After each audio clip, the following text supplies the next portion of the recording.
বিষয় পক্ষ থেকে বলছি, তোমরা যারা নেতাজি মুক্ত বিশ্ববিদ্যালয় ইউজি অর্থাৎ গ্র্যাজুয়েশন করছো বিভিন্ন বিষয়ে, তাদের 14ই নভেম্বর দুপুর 2টো থেকে অনলাইন অ্যাসাইনমেন্ট যে 20 নম্বরের সেটা শুরু হয়ে গেছে, যেটা 21শে নভেম্বর অবধি চলবে। তোমরা ইতিমধ্যে সবাই জানো এবং জানো যে 10টা এমসিকিউ থাকবে, তার মধ্যে প্রত্যেকটার জন্য 2 নম্বর, অর্থাৎ একটা ঠিক হলে 2 নম্বর এবং 10টা ঠিক হলে 20 নম্বর। আমরা পড়ার বিষয়ে একমাত্র চ্যানেল, প্রায় 60টির বেশি অ্যাসাইনমেন্টের কিন্তু যথাযথ উত্তর নিয়ে এসেছি।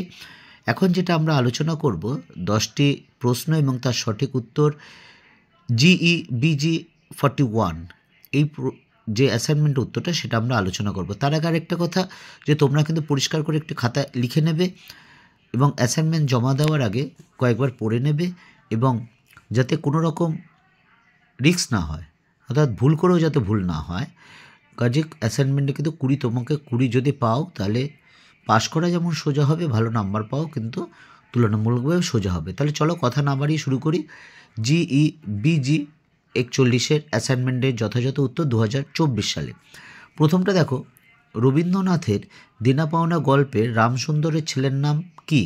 সঠিক উত্তর হচ্ছে হরমোহন। 4টে অপশন থাকবে, তার মধ্যে হরমোহন উত্তরটা কিন্তু সঠিক। 2 নম্বর, সুভাষ মুখোপাধ্যায়ের প্রথম প্রকাশিত কাব্যগ্রন্থ কোনটি? পদাতিক। 3 নম্বর, গ্রন্থাকারে প্রকাশিত প্রথম ভারতের ভূমিকাটি অংশটির রচয়িতাকে? স্বামী শারদানন্দ। 4 নম্বর, শ্রীকান্ত প্রথম পর্বে উপন্যাস শ্রী ভারতবর্ষ পত্রিকায় কী নামে ধারাবাহিকভাবে প্রকাশিত হয়েছিল?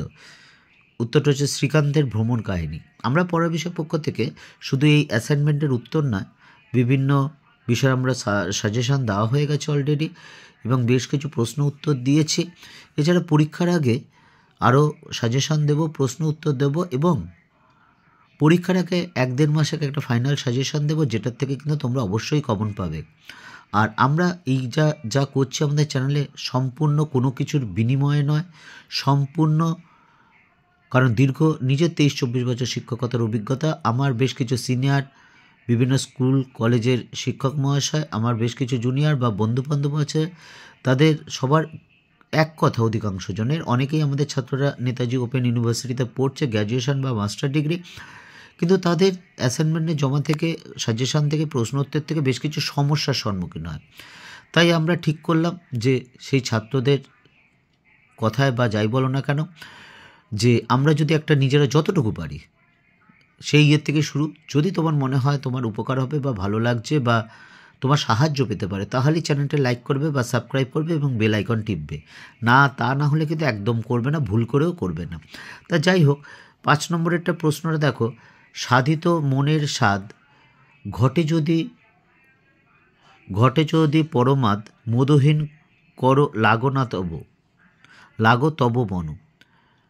এখানে পরমাত্ম শব্দটির অর্থ কী? উত্তর হচ্ছে প্রমোদ। 6 নম্বর, ওরা কাজ করে কবিতাটা কোন কাব্যগ্রন্থের অন্তর্গত? সঠিক উত্তর কিন্তু আরোগ্য। এরপরটা দেখো, 7টা, শ্রীকান্ত উপন্যাসে কয়টি পর্ব আছে? সঠিক উত্তর হচ্ছে 4টি। 8, বর্তমান ভারত ধারাবাহিকভাবে কোন পত্রিকায় প্রকাশিত হয়েছিল? উদ্বোধন। 9, নজরুল ইসলাম তার অগ্নিবীণা কাব্যগ্রন্থ কাকে উৎসর্গ করেছেন? বারীন্দ্র কুমার ঘোষকে। লাস্ট প্রশ্ন দেখো, 10 নম্বর, শূন্যস্থান পূরণ করো, হয়তো শুনিবে এক লক্ষ্মী পেঁচা ডাকিতেছে। সঠিক উত্তর হচ্ছে শিমুলের। এই হচ্ছে তোমাদের 10টা সঠিক উত্তর এবং প্রশ্ন এবং তার সঠিক উত্তর। তোমরা এগুলো দেখে অ্যাসাইনমেন্ট যদি জমা দাও তাহলে অবশ্যই 20তে 20 পাবে এবং 20তে 20 পেলে, যেটা আগেও বলেছি, যে তোমরা পাস করা বা তুলনামূলকভাবে সোজা হবে। এবং যদি তোমরা কোনো মনে হয় কেরিয়ার বিষয়, এরপর কি পড়াশোনা করবে বা কোথায় কি হয়, তোমাদের যদি মনে হয়, অর্থাৎ কেরিয়ার ওরিয়েন্টেশন বিষয়ে আমাদের জানিও। আমাদের যারা এই বিষয়ে বিভিন্ন বিষয়ে দক্ষ শিক্ষক শিক্ষিকাগণ আছে, তাদের সাহায্যে তোমাদের সমাধান করার চেষ্টা করব। কথা দিলাম, যদি 100% না পারি, 99.99% কিন্তু অবশ্যই করব। কারণ এক একজন হয়তো, আমি 23-24 বছর, এরকমও আছে 35-36 বছর শিক্ষকতা বা রিটায়ারও করে গেছেন, এরকম কিন্তু শিক্ষক শিক্ষিকারা আছেন বিভিন্ন স্কুল কলেজের সাথে জড়িত, যারা কিন্তু আমাদের প্রত্যক্ষ পরোক্ষ সর্বরকমভাবে আমাদের গার্ড দিয়ে করেছে, আমাদের গাইডেন্স দিচ্ছে, কাজেই যদি মনে হয় ভালো লাগছে তাহলে সাবস্ক্রাইব করো। অগ্রিম শুভেচ্ছা রইল শুধু ভালো অ্যাসাইনমেন্টের জন্য নয়, ভালো পরীক্ষার জন্য না, সারা জীবন সুন্দর, সুখময়, আনন্দদায়ক হয়ে উঠুক।